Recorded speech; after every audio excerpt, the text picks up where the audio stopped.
She walked into the interview calm, qualified, and over-prepared. But they looked at her like she didn't belong. What they didn't know?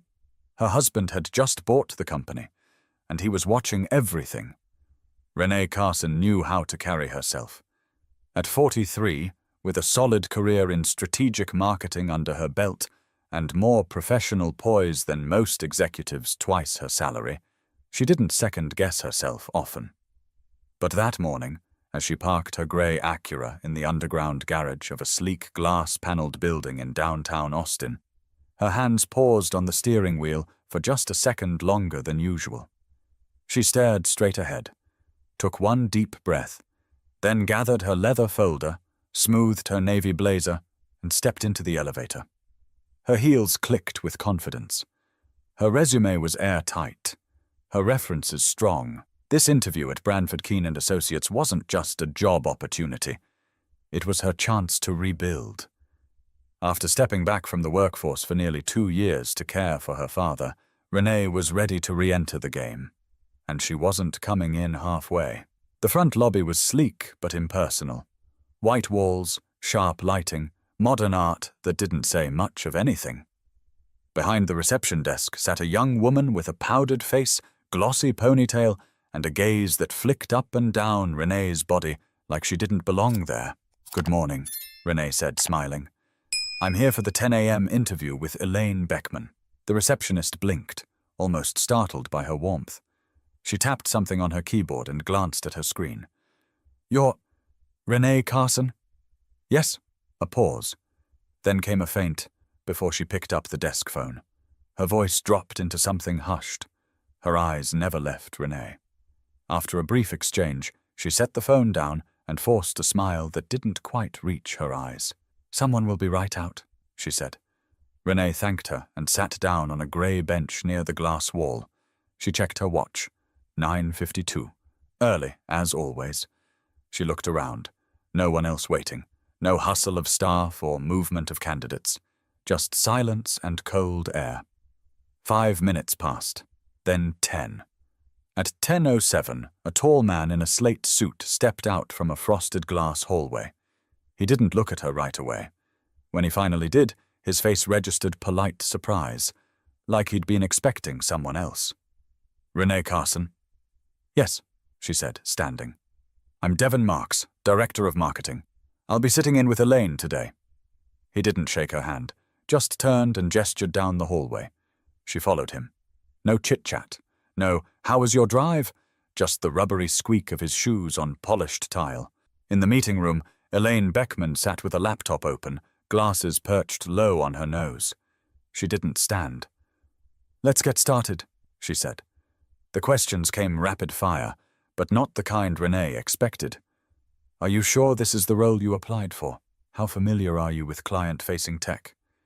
Have you worked in an office this size before? Why the 2-year gap?" There was something underneath each question. Something off. The tone wasn't probing. It was doubting. Borderline sarcastic. At one point, Elaine raised an eyebrow when Renee described handling international accounts. International? From where exactly? Singapore? Toronto? Frankfurt? After 15 minutes, Devin closed his notebook. "Actually, it looks like there's been a miscommunication. This position was filled internally last night," he said. "Apologies for the inconvenience." Before she could speak, Elaine added, "We'll keep your resume on file." They stood. No handshake, no escort. Just a quiet motion toward the door. Renee walked back to the lobby. The receptionist was already on her phone, pretending not to see her. The elevator doors opened. She stepped in alone. No one thanked her for coming. But before she even made it to the parking garage, someone upstairs had already seen everything. On the 10th floor of that same building, behind a wall of tinted glass, Julian Maris stood completely still. He hadn't moved since the receptionist picked up the phone. From his vantage point, he'd seen the way her eyes narrowed. He saw the way Devin adjusted his tie when he spotted Renee. Julian had watched the entire thing in silence. Hands behind his back, jaw tight, every word of the conversation filtering through the live audio feed in the observation suite. 3 days earlier, Julian had finalized the majority acquisition of Branford Keene and Associates. Quiet, deliberate, and not yet public knowledge. He didn't do press announcements. That wasn't his style. Julian was 47, clean-cut, calm in the way a man has to be when everyone in the room wants his signature. Born in Lubbock, schooled in San Diego, he made his name building mid-sized tech consultancies into multi-million-dollar firms. And when he saw the numbers behind Branford Keene, along with its glaring lack of diversity in leadership, he didn't hesitate. But this wasn't just another deal. This was a litmus test. He wanted to see who he was inheriting. No scripts, no rehearsed welcomes. He didn't tell anyone who Renee was. She'd offered to sit the whole thing out. But he asked her to go, just to see what would happen. And now, he had his answer. "Play back the last 2 minutes," Julian said. Beside him, a junior legal analyst tapped a few keys, and the dialogue repeated through a discreet speaker. Elaine's tone, Devon's indifference, the way they cut Renee off. And that phrase, "We'll keep your resume on file." He said nothing for a moment, then turned toward the panel on the wall and pressed a button. "I want HR in my office at 11:30, he said, his voice flat. The assistant on the other end hesitated. "Which HR manager, sir?" "All of them." A beat. "Yes, sir." Julian stared out across the city. Austin shimmered in the late morning sun. A small plane crawled past in the distance. Below, people moved through their lives unaware that a very different meeting was about to take place upstairs. Down the hall, 2 former board members were seated in a transition room. They had no idea a reshuffling of executives was already underway. Julian had spent his first 48 hours reading everything. Memos, internal chat logs, interview notes, hiring stats. There was a pattern, and not a subtle one.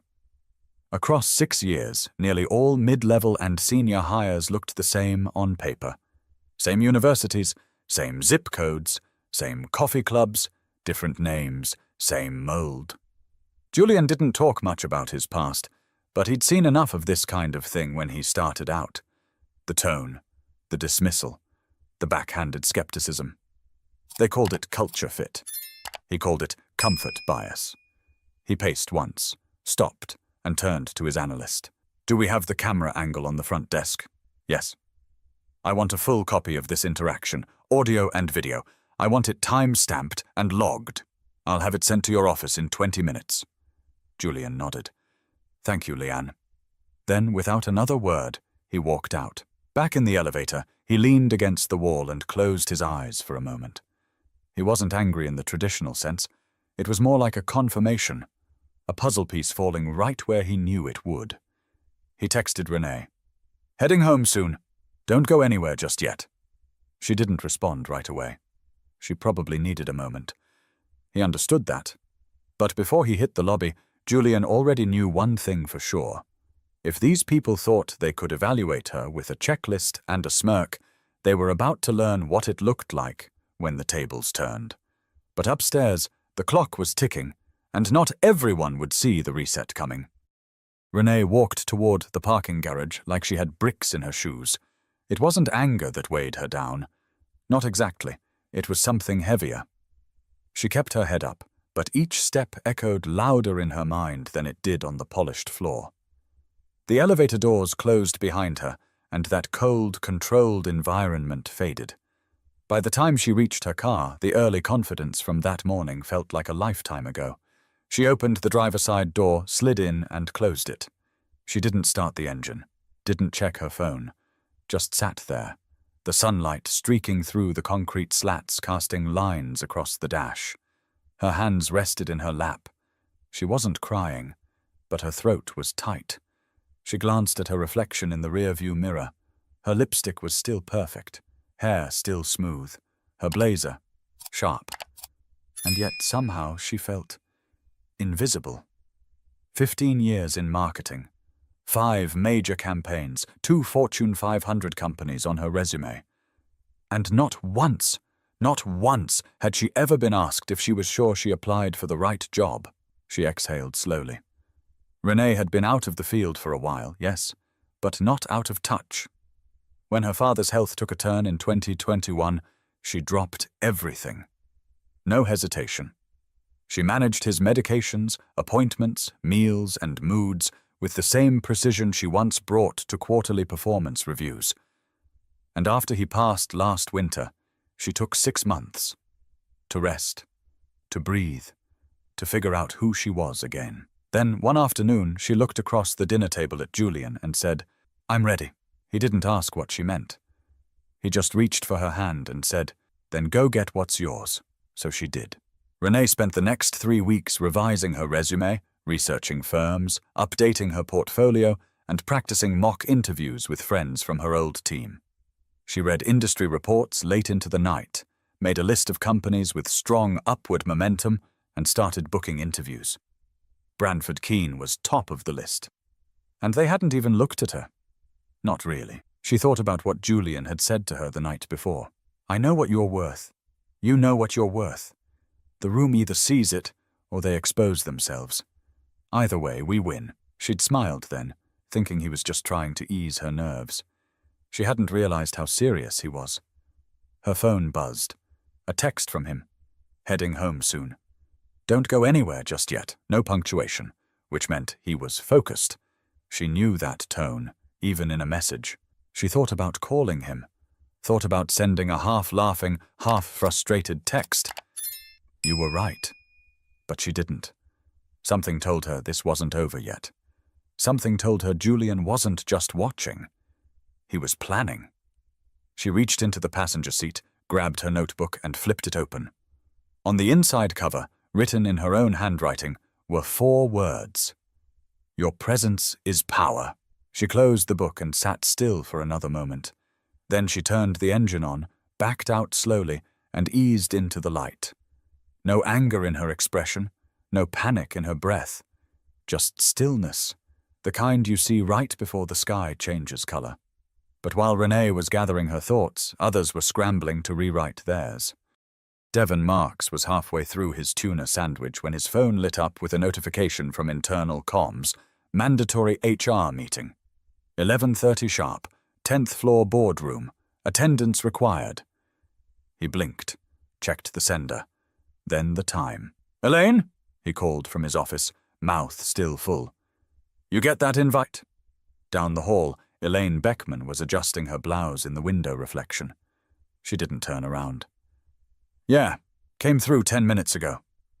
"Any idea what it's about?" "No clue," she replied, still smoothing the crease in her collar. "Probably something to do with the merger paperwork." Devon shrugged and returned to his desk. He didn't think much of it. Just another day in the corporate shuffle. HR meetings popped up all the time, usually about compliance updates or employee surveys no one read. But across the building, a very different conversation was happening behind a locked door. Julian stood in the corner of the boardroom, arms folded, expression unreadable. To his left was Leanne, the junior analyst. Beside her, 2 HR directors, Rosa Levington and Martin Cross, both of whom looked like they were walking into an ambush they hadn't trained for. "Do they know?"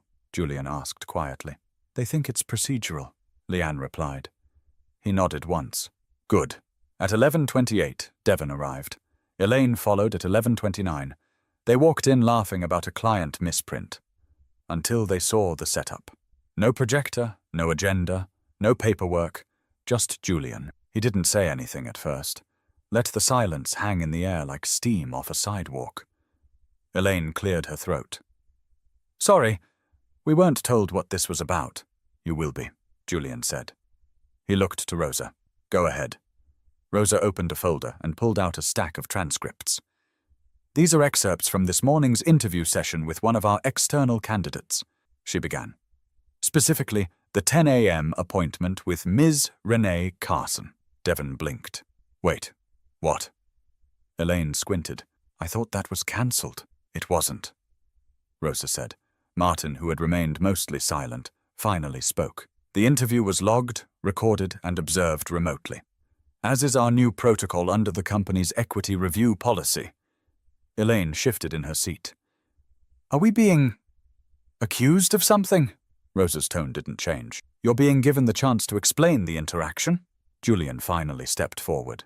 You both had a chance to evaluate a candidate who met every qualification listed in your posting. In fact, she exceeded several of them. But instead of conducting a fair interview, you asked her if she applied to the correct position and then told her the role had already been filled. Devon's jaw worked in silence. He fumbled for a reply. We had a late internal applicant come in, he started. After the 10 a.m. slot had already started? Julian asked. Elaine shifted again. With respect, this candidate didn't seem like the right fit. Her background was a bit scattered. There was a 2-year employment gap to care for a terminal parent, Julian cut in, which was clearly stated on her resume. Neither of them spoke. He stared at them. What else didn't you see? Or more accurately, what did you see that made you decide she wasn't worth the full half hour? Elaine opened her mouth, closed it, and looked down. Julian nodded slightly. That's what I thought. Devon was turning red now. Look, we didn't mean any harm. It was a misread. Happens sometimes. Julian's voice was calm. Happens to who? Silence. Here's what's going to happen, he said, stepping back. A full review of your department's hiring history is underway.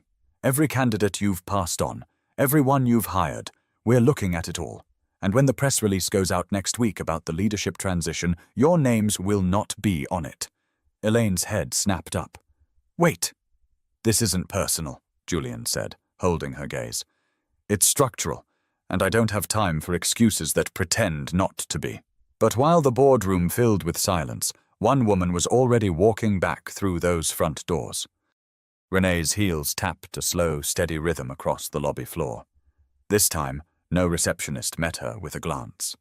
No hushed whispers, no sideways looks. Instead, a tall man in a grey suit stepped forward as soon as the elevator doors opened. Miss Carson? He asked, calm and respectful. Yes. Right this way. Mr. Maris is expecting you. She followed him through a private hallway she hadn't seen before, lined with framed awards and client testimonials. The air here felt different, cooler, still. Not the sterile chill of the front lobby. Something else. Anticipation. Or maybe just respect.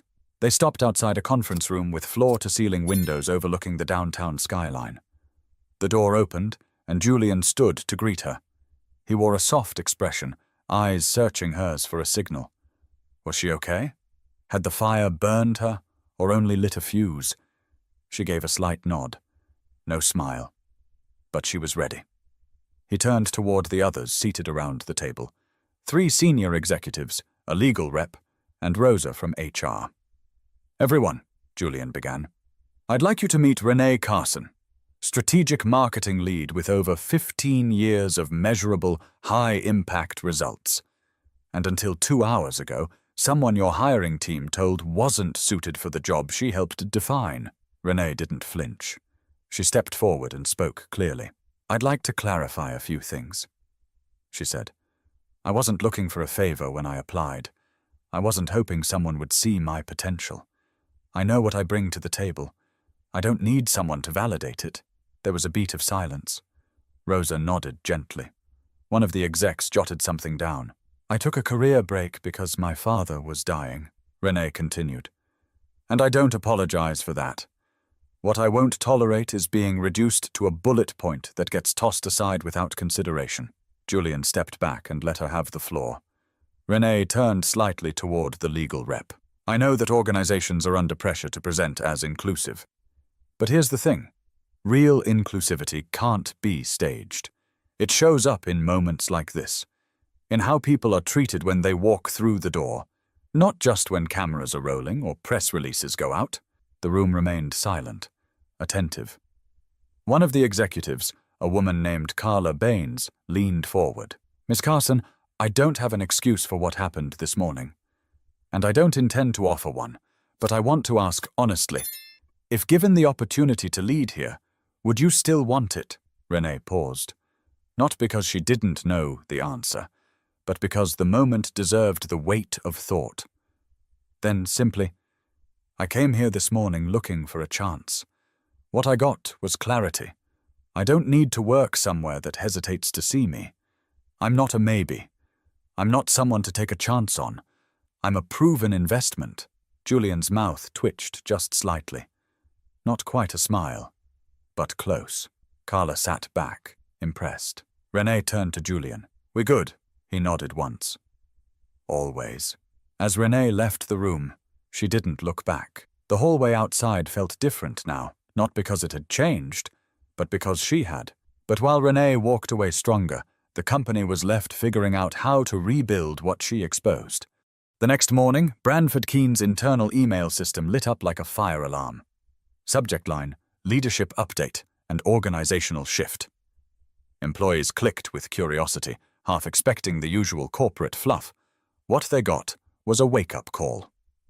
The company's new CEO, Julian Maris, introduced himself formally, not just as the latest in a line of executives, but as a hands-on owner with a very clear agenda. He didn't waste time with vague promises. He listed names, dates, changes. Effective immediately, the hiring division would undergo a complete audit. A third-party consulting team would take over recruiting until the review was complete. 2 senior department heads, Devon Marks and Elaine Beckman, were no longer with the company. It didn't take long for the whispers to start. What happened? Why them? Did something go down with the merger? By noon, the HR floor felt like a different world.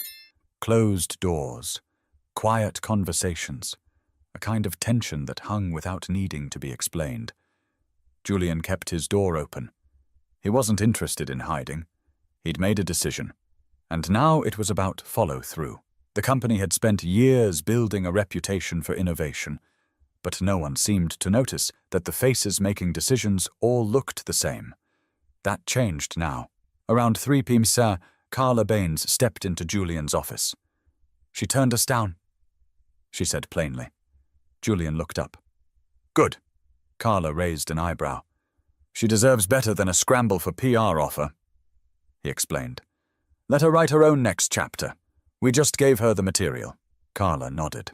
"Still, would have been good to have her." "She's not gone," Julian said. "She's just not here." Across town, Renee sat in a quiet cafe with her laptop open. She was reviewing a proposal draft. 2 days earlier, she'd made up her mind. She wasn't going back. After the second interview, if you could call it that, she walked out of that glass building lighter than she'd felt in months.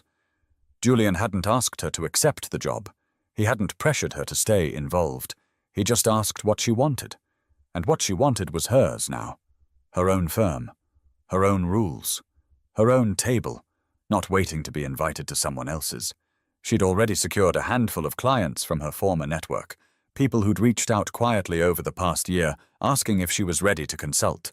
She hadn't said yes back then, but now she was more than ready. The business would focus on brand storytelling and consumer strategy, with a clear mission to uplift underrepresented voices in the process. She'd call it True North Strategies. Julian had smiled at the name. The barista set a cup of coffee on the table beside her. "Here you go, Miss Carson," she said. "On the house." Renee blinked. "Sorry." The barista smiled, shy. "My aunt told me about what happened yesterday. Said you handled it like a pro." Renee didn't say anything right away, just smiled, took the cup, and nodded once. Outside the window, the sky was beginning to turn gold.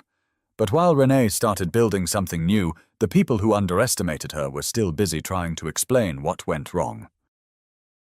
That evening, Renee stood at the kitchen counter, slicing lemons for a pot of tea. The house smelled like rosemary and sage, leftovers from the roast Julian had made earlier. She heard the clink of ice in a glass behind her as he walked in and leaned against the fridge. "You know," he said, "when I asked you to go to that interview, I wasn't testing you." "I know," she replied, still slicing. "You were testing them." Julian chuckled under his breath. "I didn't think they'd fail that hard, not with cameras running." "That's because you still give people the benefit of the doubt." Renee carried the lemon slices to the stove and dropped them gently into the simmering pot. The tea hissed as the citrus hit the surface. "They saw what they wanted to see," she said. "That's always been the problem. People look right past you and think they're doing you a favor by making quick decisions. Julian walked over and rested his hand on her back. You didn't flinch, though, even in that boardroom. I've never seen you that still. She smiled slightly, not looking up. Still doesn't mean silent. They stood there for a few beats, quiet but full. Then Julian said, They offered it, didn't they? The job. Renee turned off the stove. They did. And? I told them I had a better one lined up. Julian raised his eyebrows. You name it yet? True North Strategies? He nodded, thoughtful. Strong. Clean. Yours. She poured tea into 2 mugs and handed him one. Do you think it'll matter? She asked suddenly. One woman walking away, one firm starting small. Julian sipped before answering. It matters more than a headline. Most of the change we need doesn't start in press releases. It starts in rooms like that one.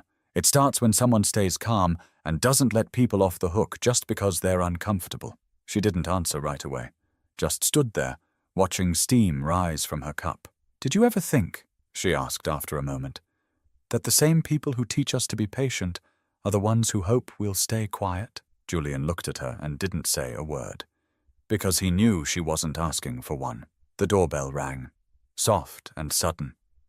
Renee walked to the front door and opened it.